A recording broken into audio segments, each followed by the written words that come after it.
안녕하세요, 구독자 여러분. 구독과 좋아요는 채널 운영에 큰 힘이 됩니다. 세상을 살아가다 보면 많은 사람들이 본심은 그렇지 않음에도 불구하고 말이 험하게 나갈 때가 있습니다. 저 역시도 완벽하지 못한 인간인지라 살면서 많은 사람들과 말로 인해서 다투고 불화로 인해서 사이가 갈라질 때가 있었는데요. 저의 장인어른 역시도 말 한마디 잘못했다가 편안할 수 있는 노후는 물론 딸까지도 잃을 뻔한 일이 있었습니다. 다리에 장애가 있는 장인어른마저도 아내가 손절을 하려고 할 정도로 상견례에서 심각했었던 사건이 오래전에 있었는데요. 이 사건에 대해서 한번 얘기를 해보려고 해요. 민지야, 아버님 건강은 요즘 괜찮으셔? 아빠 앞으로 걸을 수 없을 거라고 그러시네. 어떡하면 좋아? 아버님이 잘못한 것도 아니잖아.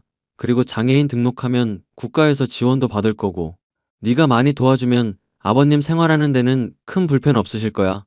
오랫동안 몫으로서 일해오면서 현장 일하는 게 최고 보람이라고 하신 분이었거든. 내가 도움드리고 싶은데 이제 현장 일도 못하게 되고 어떡하시려나 몰라. 집에서 소일거리로 나무로 이것저것 만들고는 계시는데 내가 말 걸어도 목소리 시무룩하기만 하시고 영 의욕도 없으시네. 내가 아버님 한번 뵙도록 할게. 저번에 그래도 같이 낚시도 하고 이런저런 얘기 나눴었거든. 아버님 낚시 여전히 좋아하실지 모르겠지만 같이 가서 이런저런 얘기 들으면 좋을 것 같네. 오빠가 그렇게 해주면 나도 마음이 참 편할 것 같다. 내가 얼른 대학도 졸업하고 직장도 구해야 아빠 건사할 수 있을 텐데. 왜 이렇게 불행은 한 번에 찾아오는 건지 모르겠어. 엄마 돌아가신 지 얼마나 됐다고 아빠 다리까지 하나밖에 못 움직이게 됐으니까. 어떻게 다치신 건지는 얘기 안 하시고? 나도 대체 무슨 일인가 싶어서 물어보고 따져봤는데도 떠올리기도 싫다고 얘기를 안 하시네. 그냥 교통사고 났다고만 알아두라고 하시니까 더 묻지도 못했어. 몸 아프고 마음까지 상한 상황이라서 따지고 들지도 못했고. 내가 한번 만나서 자세한 이야기 떠볼 테니까 너는 걱정 내려놓고 있어. 대학 졸업한다고 과제하랴 이래저래 바쁠 텐데 그 문제만 신경 쓰고. 어차피 취직하려면 대학 졸업하고 나서가 더 정신없다고 그러더라. 지금 차라리 즐겨두고 마음 편하게 가지고 있으려고. 그래도 오빠가 내 아빠 문제까지 신경 써주니까 너무 고마운 거 있지? 역시 우리 예비 신랑 최고. 너무나도 사랑스러운 제 여자친구는 남부러워할 것 없는 가정에서 자랐었고 성격 역시도 구김살이 없는 사람이었습니다. 저보다 3살 정도 어린 여자친구와 사귄 지 2년이 되었을 때 저는 결혼을 약속할 수 있었고 약혼식을 올릴 준비를 하고 있었던 중이었는데요. 예비 장모님이 심장마비로 돌아가시는 사고가 일어난 이후 얼마 지나지 않아 예비 장인어른 역시도 교통사고로 인해 다리를 잃었다는 이야기를 들을 수가 있었습니다. 그런 사고가 있었음에도 불구하고 장인어른은 저를 대하는 태도가 여전했고 품성 역시도 화통한 분이었는데요. 자네 요즘 민지 자주 만나는 것 같던데 회사 생활에는 지장 없나? 걔가 엄마 잃은 이후로 어리광만 늘어서 자네 시간 뺏는 거 아닌가 걱정일세. 회사 생활 때문에 많이 힘들 때가 있는데 오히려 저 위로해주고 기운나게 해줍니다. 아버님이랑 어머님께서 잘 키워주신 덕분이라고 생각하고 있어요. 너무 감사합니다. 사람 참 아부는 그래도 자네가 있어서 마음이 든든하구만. 애 엄마 죽고 나서 나까지 다리가이 모양이 돼서 많이 걱정을 했었는데 자네가 있어주니까 아이한테는 기둥이 생긴 셈이지. 그래, 이제 딸도 곧 졸업할 거고 자네도 결혼하면 좋을 나이일 텐데 상견례는 언제쯤이 좋을 것 같은가? 나는 불편할 것 없으니 사돈 어른들 괜찮을 대로 날 잡게나.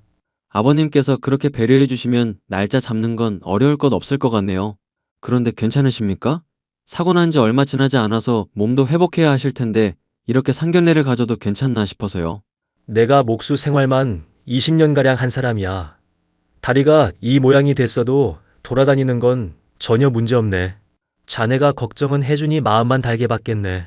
그런데 아버님, 저도 경찰부터 시작해서 주변에 아는 나름의 인맥이 있거든요. 사고를 어떻게 당한 건지 문득 궁금해져서요. 보험 처리부터 배상금 받을 일이며 이래저래 신경 써야 될 것들이 많을 텐데 도움도 드릴 수 있고요. 민지가 자네한테 캐보라고 하던가? 저 나름도 궁금해서요. 장인어른 다리 그렇게 된 거 마음이 좋지 않거든요. 장애라는 게 말일세. 평생을 없이 살아오다가 이제서야 몇 달 남짓 가졌을 뿐인데 많이 불편하구먼. 몸이 불편한 거야 그럭저럭 버틸 수 있겠는데 사람들 시선이 더 불편해. 배려해주는 사람도 괜히 불편하고 동정 섞인 시선 받으면 괜히 사고당한 게 다시 떠오르기도 하고 그런 의도는 아니었는데 불편하셨다면 죄송합니다. 이런 몸 때문에 힘들게 되는 상황이 그것만은 아닐세. 다른 사람들이 베풀어주는 호의나 마음 써주는 말에도 괜히 심사가 뒤틀린다는 거야. 자네가 안 그런 사람이라는 거 알고 있지만 내가 다리가 이렇게 되고 나서 무시하나 생각이 든 적이 한두 번이 아니거든. 제가 어떻게 아버님한테 그러겠습니까? 저는 뼛속 깊이 아버님 존경하고 있습니다. 또 군대도 특수부대 나오시고 워낙에 강골이시니까요. 자네가 아부를 좀 할 줄 아는구만. 그래, 자네 말하는 거면 인상이며 워낙 좋아서 자네에 대해서 내가 잘 모르고 있었네. 우리 딸 안목이 어련히 좋겠거니 생각하고 있었지만 자네라는 사람에 대한 신뢰가 있기 때문이었어. 그래서 말인데 자네 군대는 어디 나왔나? 네, 저는 공익이었습니다. 허리 디스크가 있어서요. 지금 자네 몸을 보면 전혀 호리 디스크 같지가 않은데 공익이라니 믿기지가 않는구먼. 네, 제가 허리가 많이 안 좋아서 오히려 근육을 길렀거든요. 그것 때문에 헬스장 다니는 취미도 생겼고요. 남자는 자고로 말이야 군대를 다녀와야 어른이 되는 법일세. 자네가 공익 나왔다니 어쩔 수 없는 일이지만 아쉽긴 하구만. 앞으로 알아가는 동안 더 실망시켜 드릴 일은 없을 것 같습니다. 아버님 마음에 들 수 있게 제가 더 노력하고 민지한테도 제가 앞으로 더 잘하려고 하겠습니다. 그래, 자네만 믿고 있겠네. 뭐? 아빠가 오빠 공익이라고 무시했다고? 그게 진짜야? 농담식으로 하신 말씀이야. 나도 별 생각 없이 받았고, 그런데 나도 내심 공익 출신이었던 것 때문에 군대 얘기 나올 때마다 스트레스 받는 편이긴 하거든. 그런 거 생각하면 아버님도 많이 화나실 것 같고 마음 상하실 것 같아. 남자로서 몸이 불편하다는 게 다른 사람들에게 괜히 위축되는 일이거든. 오빠, 지금은 허리 디스크 앓고 있는 사람 같다는 생각 전혀 안 들고 몸 좋아서 그냥 멋있기만 한걸? 당장 군대 가도 될 것 같아. 그럴까? 아버님 마음에 들 겸 다시 군대 다녀올까? 농담으로 한 말인 거 알지? 군대 가면 나 기다릴 마음 없으니까 생각 잘해. 알지. 이미 병역 의무 치른 셈이니까 걱정 안 해도 돼. 참, 아버님이 상견례 날짜 편할 대로 잡으라고 하시던데 너는 언제쯤이 좋을 것 같아? 물론 아버님은 언제든 괜찮다고 하셨지만 아버님 컨디션 괜찮을 대로 잡는 게 좋을 것 같아서. 아빠는 한 말 어디 가나면 지키는 편이라서 정말로 아무 때도 괜찮을 것 같아. 그러니까 걱정 말고 편할 대로 잡아. 상견례 날짜부터 저와의 만남에서도 줄곧 농담도 해주시고 배려를 해주시는 예비 장인이었기 때문에 저는 결혼 생활을 잘 해나가면서 장인어른과 사위의 사이도 좋을 거라고 생각했습니다. 그런데 이런 저의 생각은 상견례 자리에서부터 박살나고 말았죠. 처음에는 분위기가 좋았습니다. 하지만 저희 아버지와 제가 하는 일에 대해서 들으신 이후로부터 갑자기 아버님이 얼굴이 시뻘개지시더니 화를 매는 일이 있었죠. 지금 버스 운전을 한다고 하셨습니까? 사돈은 물론 사위 될 사람까지 버스 운전을 한다고요? 네, 맞습니다. 저는 군대에서 운전병도 했어서 자식도 운전병으로 가길 바랬는데 허리가 아픈 바람에 공익 간 게 좀 많이 아쉽네요. 그래도 저 닮아서 운전 실력도 좋고 제법 잘 모는 편입니다. 어디 멀리 가실 일 있으시면 얼마든지 시키세요. 지금 그게 문제가 아니지 않습니까? 버스 운전수라고? 자네 나한테 얘기해보게. 그동안 버스 운전 중인 거 왜 숨기고 있었나? 아버님이 저한테 물으신 일도 없었고 저도 말할 일이 없어서 그랬죠. 회사 다닌다고 알고 있으시길래 그러려니 하고 넘겼었고요. 실제로 버스 회사에서 운전만 하는 게 아니라 회사 업무도 보고 있습니다. 말이 그렇다는 거지. 버스 운전을 하는 버스 운전사라는 얘기 아닌가? 버스 운전사라는 것들 말이야. 교양도 없고 배우지 못해서 인생 막창인 것들이 하는 일 아닌가? 마음 같아서는 그런 직업은 싸그리 없어져야 된다고 생각하고 있네. 그런데 자네나 사돈. 아니, 자네 아버지나 똑같이 버스 운전사라고? 야, 정민지. 이게 대체 무슨 말도 안 되는 소리냐? 사돈, 지금 술 때문에 많이 흥분하신 것 같은데 조금 진정하시죠. 여기 냉수라도 좀 드시고 가라앉히세요. 애들 결혼식 앞두고 서로 얼굴 보는 좋은 자리에서 얼굴 붉히시면 안 좋잖아요. 저보고 이래라 저래라 하지 마십시오. 세상에 버스 운전 사람이 고작 버스 운전수 주제 귀하게 자란 우리 딸을 넘봐? 자네 제정신인가? 나는 이 결혼 절대 허락 못하니까 그런 줄 알게. 민지야, 지금 당장 나가자. 이 결혼 없던 얘기로 하자는 얘기다. 술을 많이 마셔서 그런 것인지 아니면 다른 부분에서 화가 난 것인지 급발진을 하며 상견례 자리를 박차고 나간 예비장인. 여자친구를 비롯해서 저와 가족들이 깜짝 놀라서 어찌할 줄을 몰라 하고 있었는데요. 여자친구는 저와 가족에게 미안하다고 사죄하며 고개를 꾸벅 숙인 이후 아빠를 모시고 나갔습니다. 식당에 다른 손님들이 다 쳐다볼 정도로 고래고래 소리를 지르며 흥분했던 예비장인의 얼굴이 도저히 잊혀지지가 않았었죠. 아버지 역시도 크게 분노해서 결혼을 당장 그만두라면서 제게 큰 소리를 칠 정도였습니다. 잘 됐다. 네 수준에 맞지 않는 집안이랑 결혼한다고 해서 나도 기분이 많이 안 좋았어. 그런데 저쪽에서 오히려 결혼 파토 내자고 얘기를 해주니까 나도 속이 후련하구나. 아빠, 민지한테 들어보니까 무슨 일인지 모르겠지만 그날 기분 나쁜 일이 있었던 것 같다고 그랬어. 원래 아버님이 그럴 사람이 아닌데 그때는 정말 왜 그랬는지 나도 모르겠다. 사람이 하는 말이 그 사람의 인격을 결정하는 거다. 버스 운전사라고 편견 가지고 결혼까지 파토 내려는 집안이랑 네가 뭐가 아쉬워서 맺어져야 하는 거냐? 엄마도 그날 충격받아서 지금 몸져 알아누워 있는 상황이다. 민지한테 나도 사정 얘기 들어보려고 하고 있으니까 조금만 기다려줘. 그리고 아버님이 그때 왜 그랬는지 이야기는 한번 들어보려고. 이야기 더 들어볼 것도 없다. 그렇게 사람이 다리 잃고 몸이 악화됐어도 정신은 멀쩡해야 하는 거야. 사람 정신이 멀쩡해야 강한 거지. 그렇게 막말 쏟아내면서 고래고래 소리 지르고 손님들 다 쳐다볼 정도로 창피를 줄 수가 있니? 그런 집안이랑 결혼해봤자 결혼 생활 뻔하다. 민지라는 애도 우리 앞에서야 굽신거리면서 예의 바른 척하지. 본성은 그 인간 닮아 있는지도 모르잖니? 아빠, 민지랑 나랑 사귄 세월이 얼마인데 내가 걔 성격을 모르겠어? 그리고 아버님도 도중에 몇 번 자주 뵀었는데 왜 그렇게 했는지 정말 이해가 안 간다. 일단은 아빠가 무슨 말 하는지 알겠고 사정 알아내는 대로 전달해 줄게. 엄마 많이 스트레스 받은 것 같은데 아빠가 달래주면서 진정 좀 시켜봐. 민지야, 아버님 대체 왜 그렇게 발끈하신 거야? 버스 기사한테 원수진 일이 있지 않고서야 그렇게까지 화를 내시는 이유를 모르겠다. 평소에 말하시는 거 들어보면 직업으로 차별하고 그러실 분 아닌 것 같았는데 정말 놀랐다고 아빠랑 엄마가 얘기했어. 미안, 오빠. 많이 놀랐지? 나도 아빠한테 무슨 일인지 물어봤는데 도통 대답을 안 하고 씩씩거리면서 술만 마시고 계셔. 답을 알면 속 시원하게 얘기라도 할 텐데 얘기를 안 하니까 나도 미칠 노릇이야. 오빠가 와서 한번 얘기를 해보면 안 될까? 내가 가면 오히려 아버님 더 화만 나실 것 같아서 걱정인데? 나 이럴 때 의지할 수 있는 거 오빠밖에 없는 거 알잖아. 아빠가 화가 나서 그렇지 평상시에 그럴 사람이 아니라는 거 오빠도 잘 알고 있지? 왜 그랬는지 이유 알기 전까지는 마음이 진정이 안 될 것 같아. 나 지금 너무 괴롭고 마음이 찢어진다. 상견례 자리에서 안 그럴 것 같은 아빠가 왜 그랬는지도 모르겠고 아버님이랑 어머님이랑 오빠한테 너무 죄송스러워서 미칠 것 같아. 민지야, 일단 너도 진정하고 심호흡하면서 마음 좀 달래고 있어.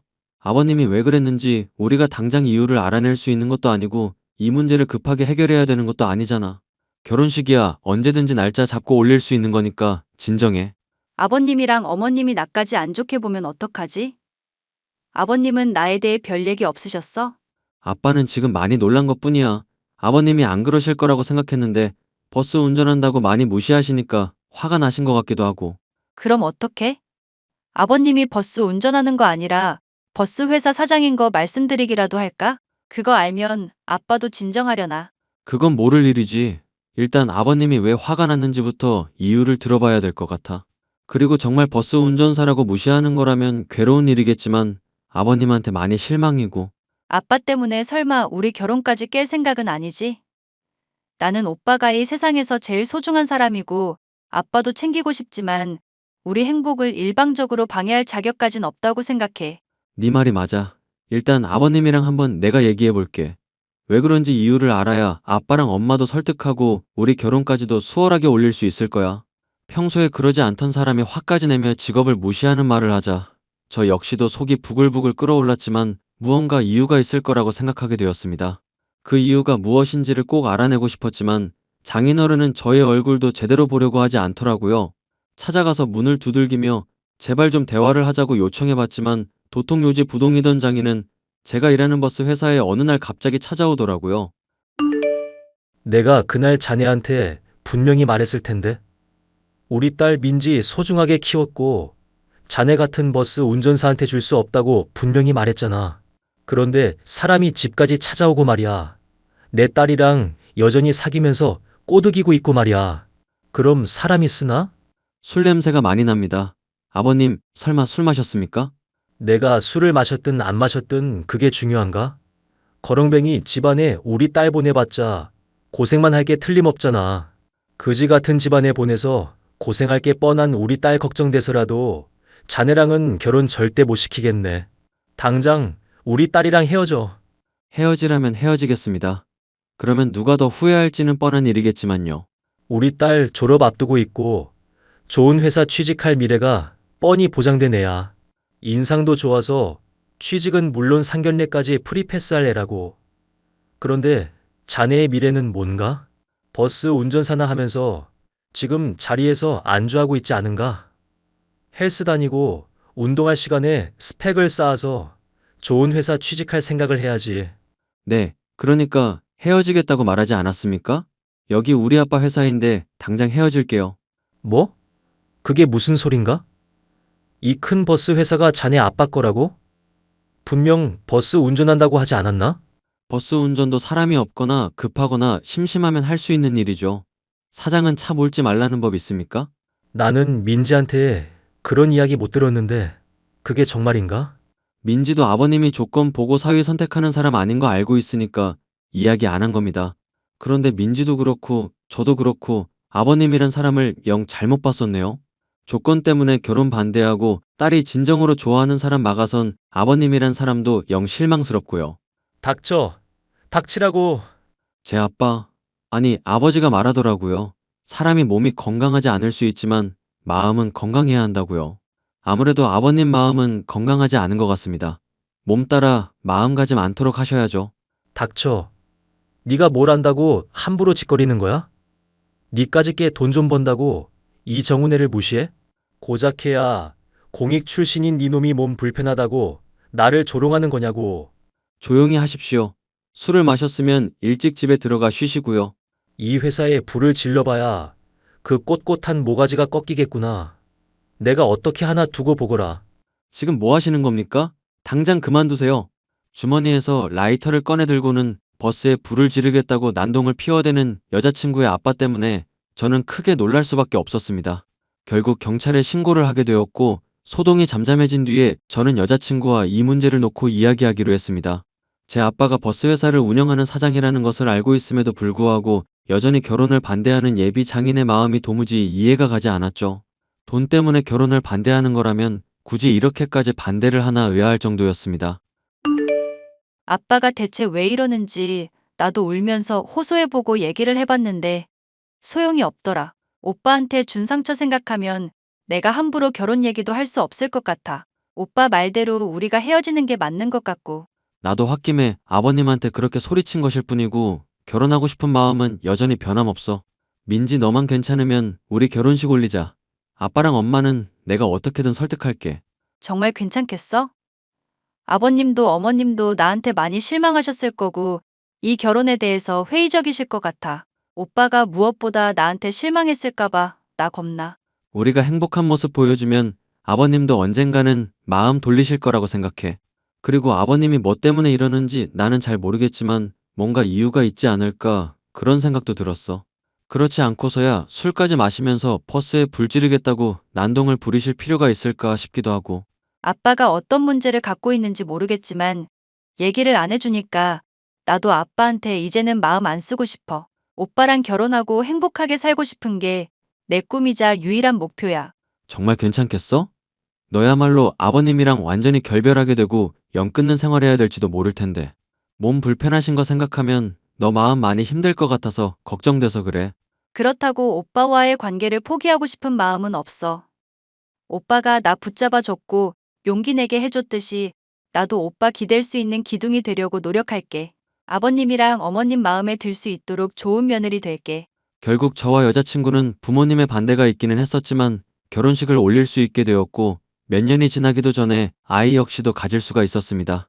그 과정에서 장인어른은 여전히 저와 아내에게 아무런 이야기를 해오지도 않았고 뭔가 상처가 있을 거라고 짐작만 하고 있을 뿐이었는데요. 건강이 악화된 아버지를 대신하여 버스 회사의 사장 자리를 제가 물려받게 될 때쯤이었습니다.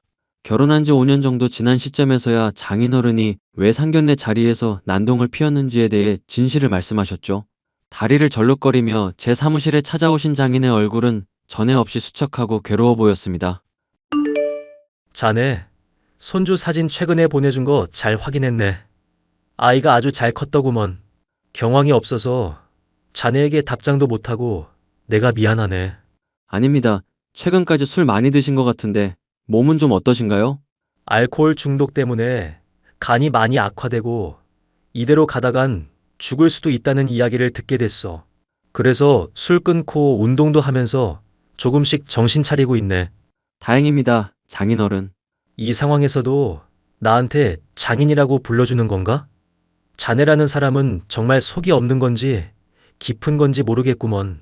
뭔가 이렇게까지 괴로워하시면서 결혼 반대한 데는 이유가 있지 않을까 그날로부터 계속 생각을 해봤거든요. 평상시에 저를 대해 오셨던 장인어른이란 사람의 인격을 떠올려 보면 돈 때문에 그런 거는 아닌 것 같다 생각했습니다. 실제로도 아빠가 버스 회사 운영한다고 말씀드렸을 때 전혀 흔들리지 않으셨고요. 사실대로 이야기하자면 나는 몫으로서의 인생에 많은 자부심을 갖고 있었어. 그런데 갑자기 사고를 당하고 나니 인생이 허망하게 느껴지고 이대로 차라리 죽는 게 낫지 않은가 그런 생각도 들더구먼. 교통사고 당한 것 때문에 많이 힘드셨을 것 같습니다. 그 고통은 제가 조금이라도 이해할 수 없을 것 같고요. 그러니까 더더욱 말씀을 해주시길 바라는 마음이고요. 사고 당했던 날 버스를 타고 가고 있었네. 그런데 버스 기사가 잠깐 화장실에 다녀오겠다고 말하고 샛길에 세워두지 않겠나? 나 말고 탄 사람도 없길래 그런가 보다 하고 있었지. 그런데 일이 안 좋게 터지려면 그렇게 풀릴 수도 있구나 싶더구먼. 갑자기 화물 트럭이 와서 버스 옆구리를 친 거지 뭔가? 세상에, 그런 일이 있으셨군요. 저나 아내나 상상도 못하고 있던 일이었습니다. 물론 머리로야 자네나 사돈 양반이나 전혀 잘못 없다는 걸 알고야 있지. 그런데 트럭이며 버스며 그날 사고에 얽혀 있다 보니 이건 아니다. 스스로 생각하면서도 도저히 참아지지가 않더구먼. 물론 버스 기사한테 사과도 받고 보험금도 나오고 배상도 받을 수 있었다지만 이걸로 먹고 살 수 있을까 걱정도 되고 딸 생각하면 많이 착잡하더군. 그런 와중에 자네나 사돈 양반이나 버스를 몬다는 이야기까지 들었고 그것도 모자라 돈이 있다고 하니 내가 마음에도 없는 말들을 뱉으면서 상처를 줬어.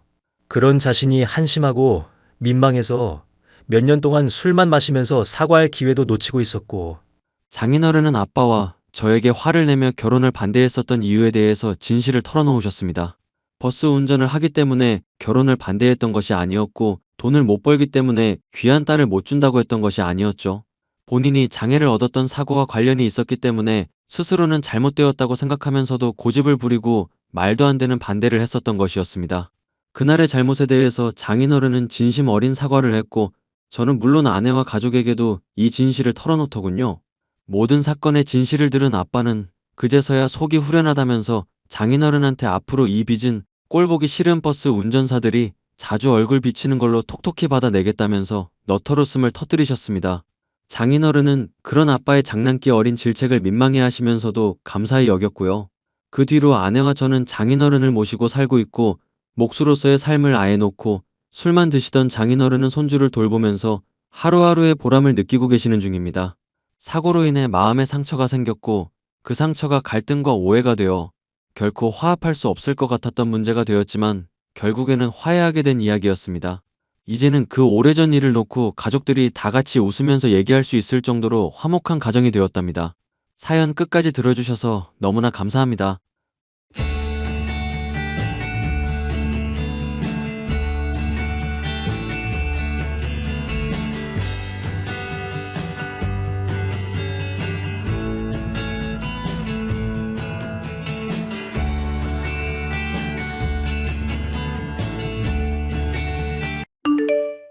안녕하세요.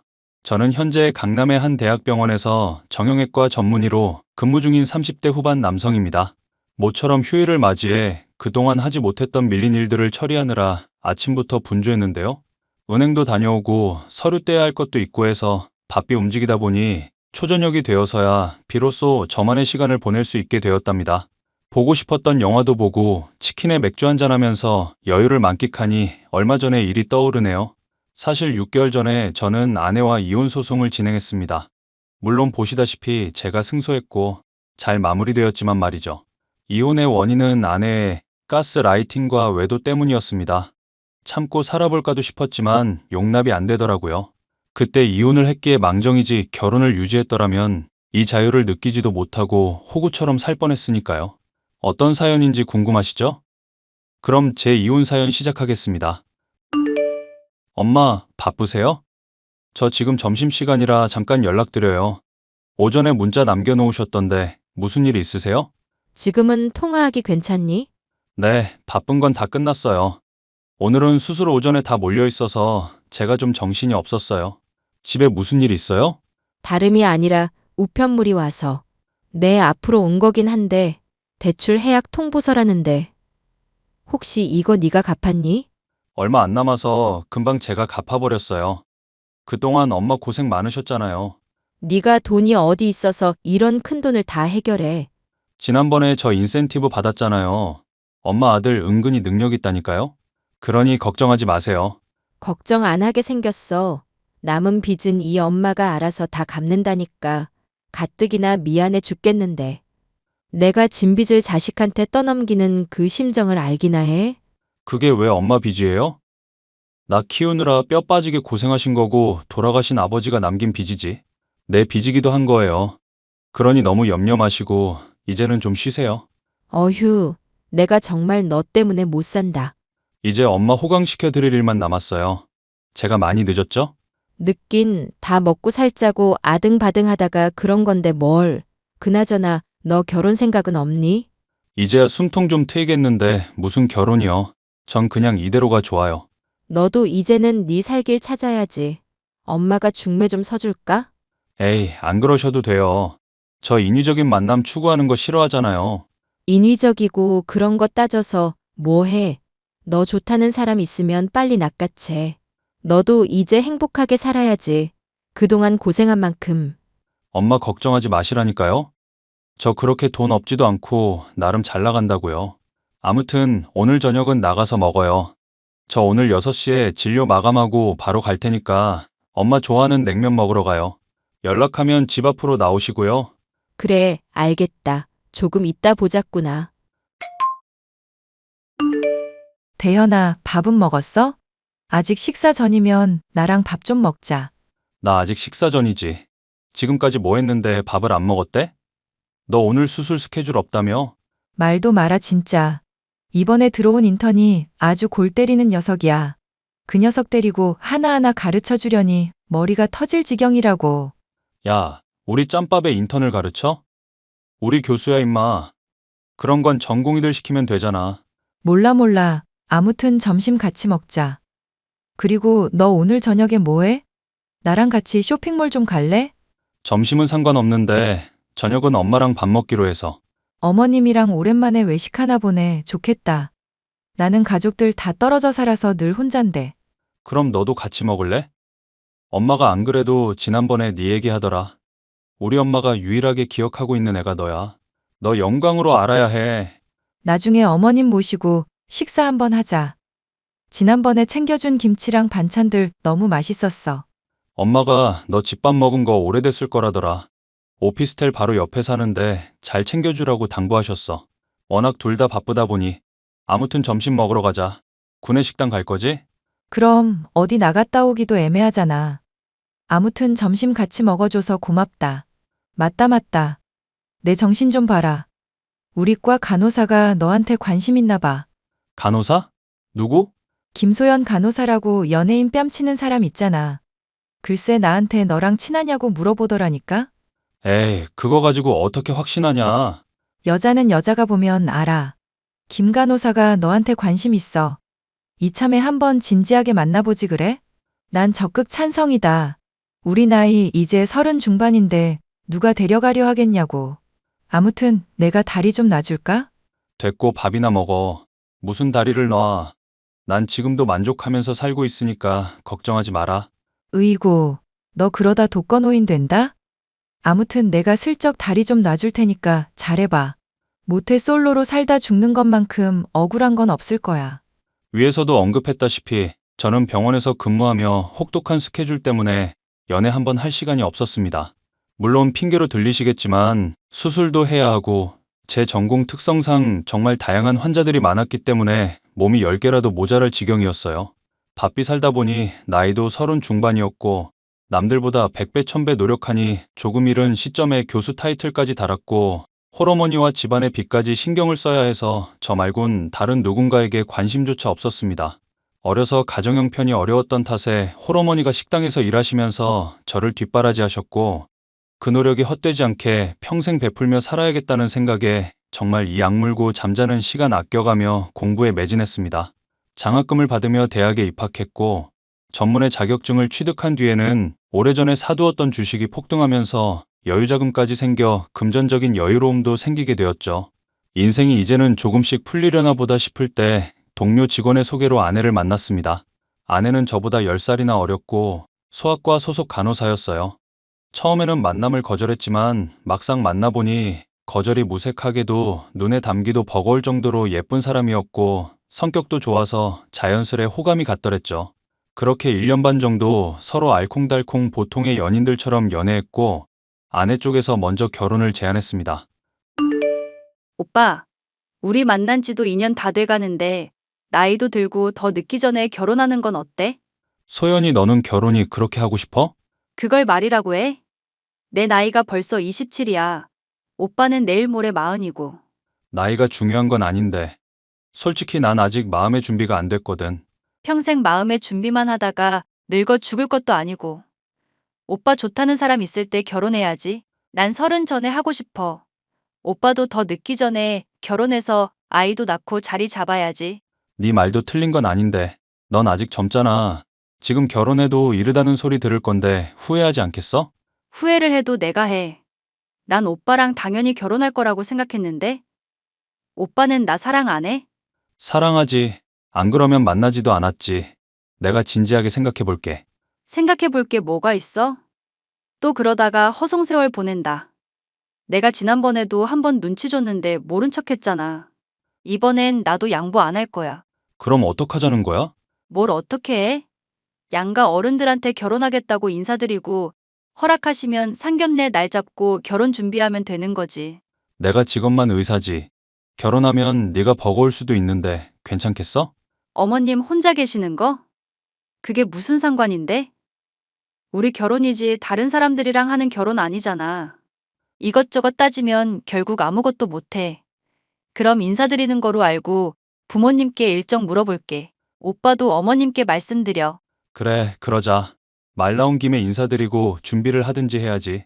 여자 나이 27살이면 결혼 정년기이긴 하지만 아직도 하고 싶은 일이 많을 것이고 친구들이랑 한창 놀 나이인데 지금 생각해보면 당시 아내는 이상하다 싶을 정도로 결혼을 밀어붙였던 것 같습니다.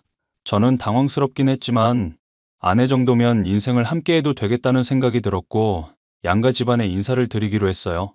먼저 처가댁에 인사를 드렸습니다. 처가댁은 보통의 평범한 집안이었습니다. 장인어른이 사업을 실패한 뒤 빚이 조금 있긴 했지만 없이 사는 정도는 아니었고 지금도 아파트 경비 일을 하시며 꾸준히 경제 활동을 하고 계신 상황이었죠. 장모님은 가정주부셨고요. 그래, 같은 병원에서 근무한다고? 그럼 과도 같은가? 아니요, 저는 정형외과입니다. 같은 과면 더할 나위 없이 좋겠지만 아쉽게도 다르네요. 엄마, 우리 오빠 엄청 대단한 사람이야. 원래 교수 타이틀 달기 되게 까다로운 거 알지? 근데 우리 병원재단 장학생에다가 완전 엘리트 코스만 밟아왔다? 그래서 남들보다 더 일찍 교수 됐잖아. 자네 정말 대단한 사람이었구먼. 우리 소연이가 갑자기 결혼하고 싶다고 해서 어떤 놈이 우리 딸을 꽹 걸까 싶었는데. 자네라면 당연히 합격이지. 그렇고 말고. 엄마 그럼 우리 결혼 허락해 주는 거야? 허락하고 말고가 뭐가 있어? 우리 집안에도 드디어 의사 사위가 들어오는구나. 너 사자 직업 가진 사람이랑 인연 맺어지는 거 보통 일 아니다? 너도 이제 교수 와이프 소리 듣겠네? 아이고, 우리 딸 드디어 성공했구나. 허락해 주셔서 감사합니다. 그럼 상견례 날짜는 언제로 할까요? 아휴, 급할 게 있나? 일정은 따로 조율해서 소연이 편으로 알려주겠네. 사돈 되실 분은 안녕히 잘 계시는가? 듣기에는 안사돈 혼자만 계신다던데. 네. 제가 어렸을 때 아버지가 돌아가셔서 어머니 혼자 저 키우셨어요. 고생 참 많이 하셨는데 이렇게 예쁘고 참한 며느리 데려온다고 하면 무척이나 기뻐하실 겁니다. 안 그래도 기대하고 계시거든요. 건강은 하신 거지? 혹여나 우리 소연이 고생하는 일은 없었으면 해서. 엄마, 무슨 소리를 그렇게 해? 말듯이 그렇다는 거지. 하나밖에 없는 금지옥엽 귀한 딸 시집 간다니 걱정돼서 그런다. 엄마가 네 걱정도 못해? 당연한 부분이에요. 장모님 걱정하실 일 없게 제가 소연히 잘 챙기겠습니다. 그럼 결혼할 때 예산은 어느 정도 잡아둔 건가? 의사는 돈 잘 번다고 들었는데 여윳돈은 있는지 모르겠네. 걱정하지 않으셔도 됩니다.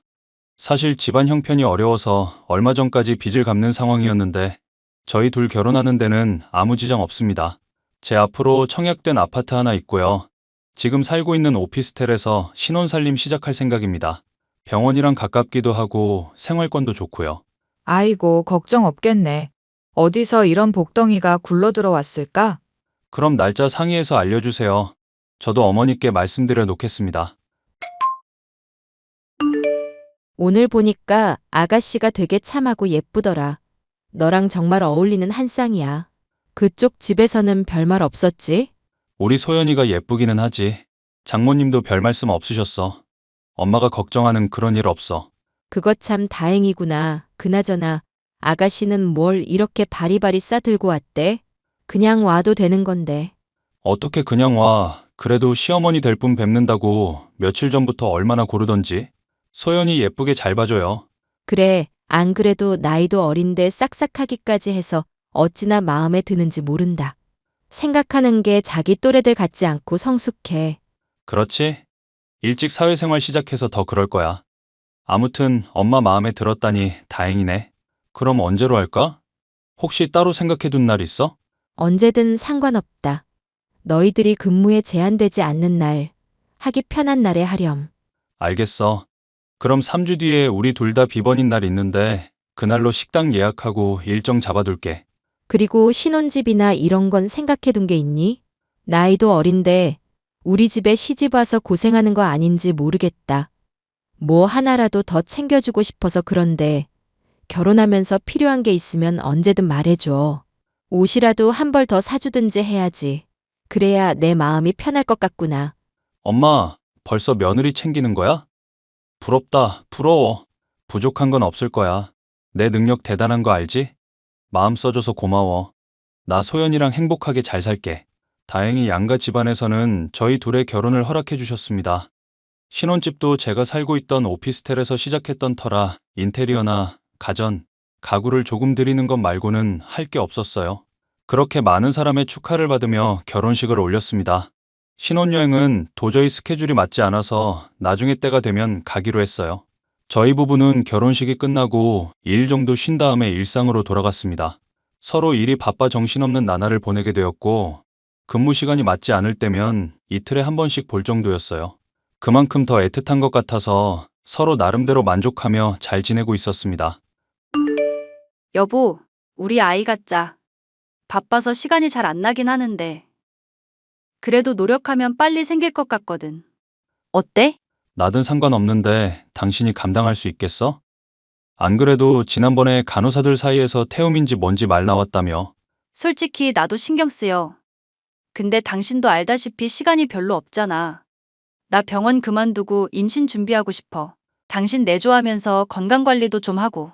그러는 것도 좋지. 내가 돈을 못 버는 것도 아니고. 괜히 외벌이 시키는 것 같아서 미안해. 뭐 어때? 돈이야 벌 수 있는 사람이 벌면 되는 거지. 그럼 그만두고 당신이 하고 싶은 거 하면서 살자.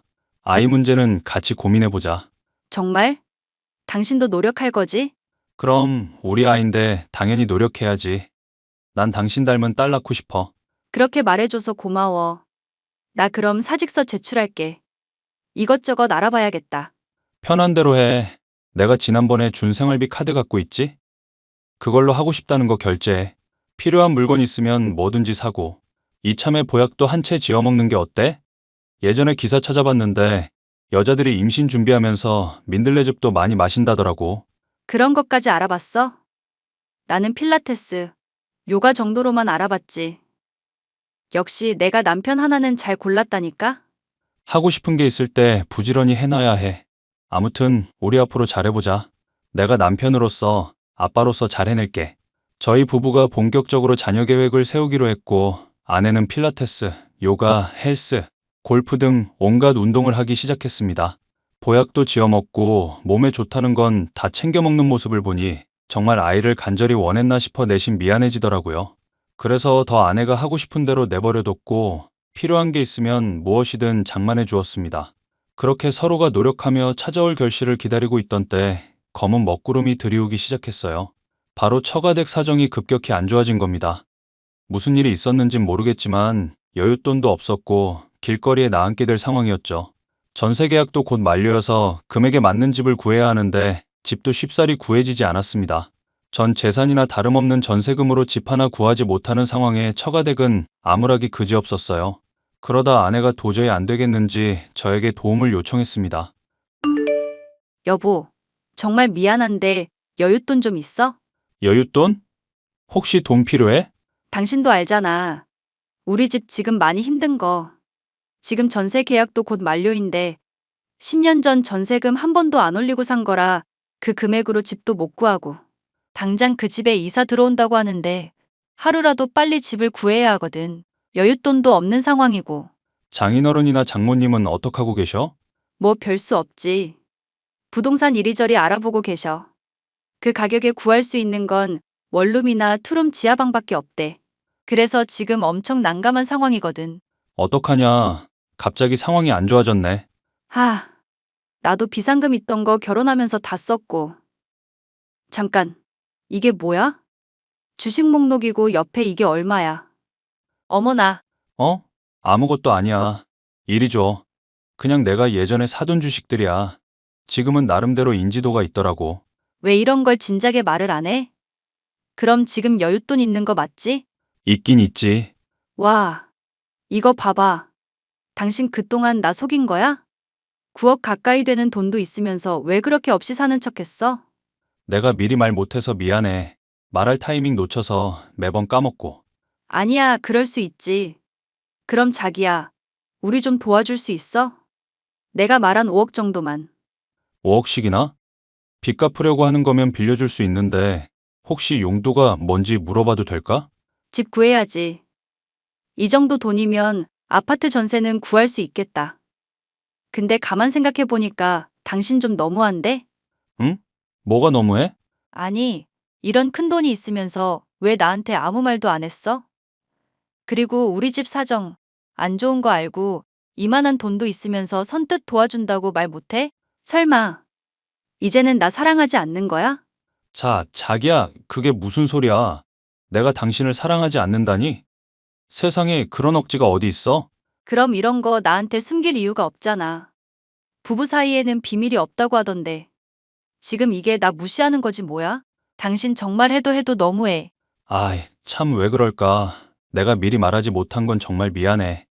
나도 우리 식구들 나중에 잘 살게 하려고 나름대로 관리하고 있었는데 미처 생각을 못했다. 일단 장인어른, 장모님 사실 곳은 있어야 하니까 내가 급한 대로 5억 빌려줄게. 아니 자기야. 내가 곰곰이 생각해봤는데 있는 돈 건드리지 말고 어머님께 부탁드려보는 게 어때? 우리 엄마? 무슨 부탁을 한다는 거야? 지난번에 듣기로는 어머니 살고 계신 아파트 소형 평수이긴 해도 입지 조건이 좋아서 지금 가격이 2배 넘게 뛰었다며. 그럼 못해도 6억 정도는 할 텐데. 그 아파트 팔고 그 돈으로 우리 엄마 아빠 집 사주면 안 돼? 엥? 그건 좀 아니지 않나? 그럼 엄마는 어디서 살라는 거야?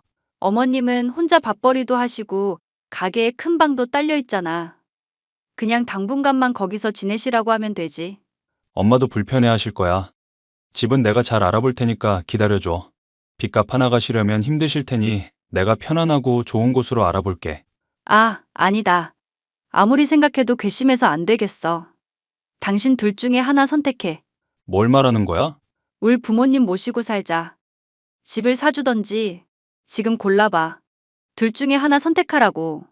갑자기 이게 무슨 상황이야? 느닷없이 그러면 내가 무슨 말을 해야 해? 나 안 사랑해? 그것도 못 해줘? 어머니 집 팔아서 우리 엄마 집 사주라고. 무슨 말도 안 되는 소리를 하는 거야. 왜 엄마 집을 팔아서 장모님을 사줘야 하는데? 좋게 이야기하니까 정말 호구로 보이나? 아무튼 그렇게 안 하면 바로 이혼이야. 그것보다 더 좋은 방법이 있는데 시간 끌 이유도 없지. 이혼할게 이 정신 나간 년아. 뭐? 그렇게 저는 아내의 뜬금없는 고집에 다투기도 하고 말도 안 되는 조건을 제시하는데 어이가 없어서 버럭 화를 내기도 했습니다. 하지만 아내는 미안함에 눈물인지 무서워서 그런 건진 모르겠으나 펑펑 울기까지 하더라고요. 저는 사랑하는 아내의 눈물까지 보니 마음이 약해졌고 싸우기도 했지만 결국 처가 식구들이 살 집을 구해드렸습니다. 돈이 들었던 건 아니지만 때마침 제가 청약받은 아파트에서 살던 사람들이 기간이 만료돼 이사를 나갔거든요. 일단 아쉬운 대로 장인어른, 장모님을 그 아파트로 들여보냈습니다. 세간살이도 웬만한 건 다 준비되어 있는 상태였죠. 그렇게 상황이 점차 안정되어 갔습니다. 하지만 이번에는 아내가 또 문제를 일으키더군요. 처음부터 그랬던 건 아니지만 어느 순간 분위기가 달라졌습니다. 매일 족욕을 한다든지 사소한 거 하나까지 챙기며 꾸준히 운동을 다녔는데 최근엔 아무 데도 가지 않고 집에만 있더라고요. 그러면서 친구들에게 연락이 오면 언제 그랬냐는 듯이 잔뜩 꾸미고는 새벽까지 나가서 놀다 오는 겁니다. 분명 며칠 전까지 온갖 아쉬운 소리를 했던 아내인데 갑자기 태도가 바뀌니 저도 당황스러웠습니다. 상황이 좋지 않다면서 정작 본인은 친구들과 고급 레스토랑에서 자주 만남도 갖고 해외여행도 가고 사치라는 사치는 모조리 부리니 저는 잘 이해가 되질 않았습니다. 임신을 준비한다는 사람이 하루가 멀다 하고 술을 마셨고 취해서 들어오는 일이 다반사였어요. 어떻게든 참고 이해하고 넘어가려 했습니다. 제가 일이 바빠 그만큼 신경 써주지 못한 잘못도 있었으니까요. 하지만 얼마 되지 않아 아주 기막힌 이유를 알게 되었죠. 야, 대연아. 너 지금 나랑 잠깐 얘기 좀 하자. 무슨 일인데? 표정이 왜 그렇게 심각해? 너 그 소문 사실이야? 무슨 소문 말하는 거야? 김소연 간호사. 네 와이프 바람 피운데 안 그래도 이야기해 줄까 싶었는데. 너 정말 아무것도 모르고 있었어? 병원 사람들은 다 알고 있는 사실인데. 네 와이프 그만둔 게 이것 때문이라는 소문도 있어. 너는 그거 어떻게 알았어? 내가 말했잖아. 병원에 모르는 사람 없다고. 막 태움 이야기하지 않던? 왜 관두는지 이야기해 줬어? 그런 말 없었는데? 소아과는 그런 거 해당 사항 안 된다고 딱 잘라 말하길래 다행이구나 싶었지. 아이고, 이런 천하의 멍청이 같으니라고. 너 지금 상황 파악이 안 돼? 무슨 소리를 하는 거야. 제발 알아듣게 이야기해. 야, 너 정신 차려. 아니라고 부정해봤자 틀림없는 사실이야. 뭐 아이 계획 세운다고? 너 그거 정말 철저하게 검사해야 한다는 거 몰라?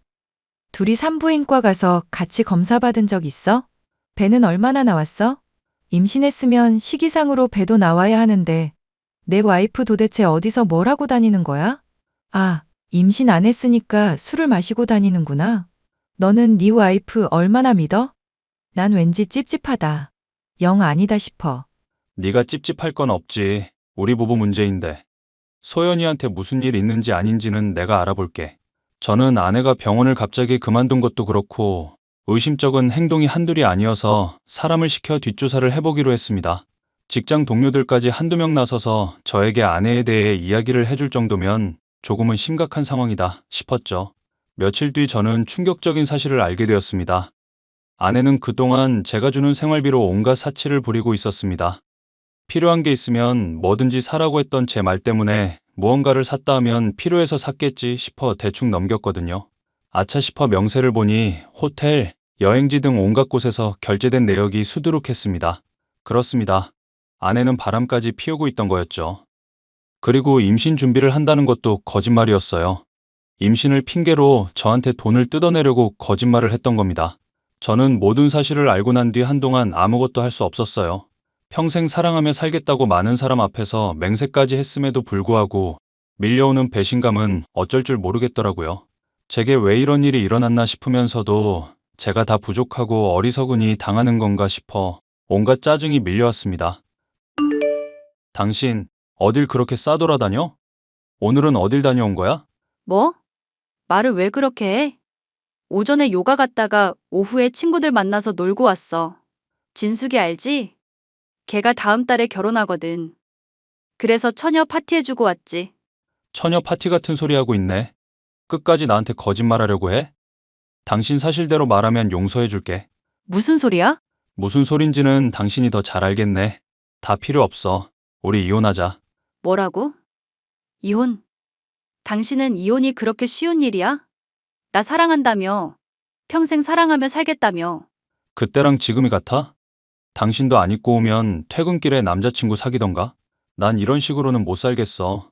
당신이야말로 너무한 거 아니야? 어떻게 이 상황에 아이 가질 생각을 해? 우리 사랑하니까 아이 생기는 건 당연하지. 엄연히 부부 사이인데.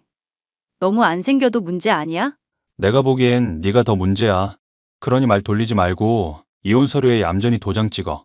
이혼 서류는 화장대 위에 둘게. 잘 보고 판단해서 적어. 뭐? 정말 이대로 끝내자고? 응, 우리 끝내자. 나 오랫동안 생각하고 결론 지은 거야. 그러니 그런 줄 알고 도장이나 찍어.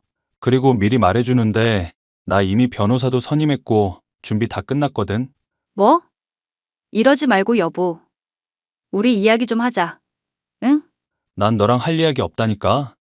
변호사 통해서 이야기해. 그리고 지금 당장 짐 빼서 나가. 짐 안 빼면 심부름 센터라도 부를 거야. 여보, 여보. 아내는 노발대발하며 이혼만은 안 된다며 길길이 날뛰기 시작했습니다. 자신은 결백하다는 얼토당토하는 말을 하면서요. 하지만 변호사 선임할 돈도 없었던 아내는 어쩔 수 없이 이혼 서류에 도장을 찍어야 했죠.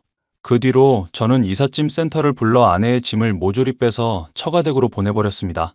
처가댁에서 저에게 엄청난 욕을 해댔지만 너무 괘씸하고 화가 나서 그런지 아무것도 안 보였거든요. 그 뒤로 전해 들은 소식은 방 2개짜리 반 지하방을 겨우 구해서 이사를 했다는 소식이었습니다. 그렇게 이혼이 완전히 마무리되고 저는 신혼집으로 살았던 오피스텔에서 나와 새 집을 구했어요. 하루가 멀다고 아내와 장모님이 찾아와 달달 볶아댔기 때문이었죠. 한 번만 더 찾아오면 아주 개망신을 당할 거라며 호통을 치니 그 뒤로 찾아오진 않지만 문자를 보내오곤 합니다. 그렇게 지금까지 저는 홀가분한 마음으로 잘 지내오고 있어요. 아무래도 제게 결혼은 사치인 것 같습니다. 언젠간 좋은 마음으로 서로를 위해주는 진실한 사람이 나타난다면 달라지겠지만 말이죠. 아무튼 제 사연은 여기까지입니다. 이제 그만 사연을 마무리하고 저도 잠자리에 들어야겠어요. 내일도 새벽에 병원에 출근해야 하거든요. 제 긴 사연 들어주셔서 감사합니다.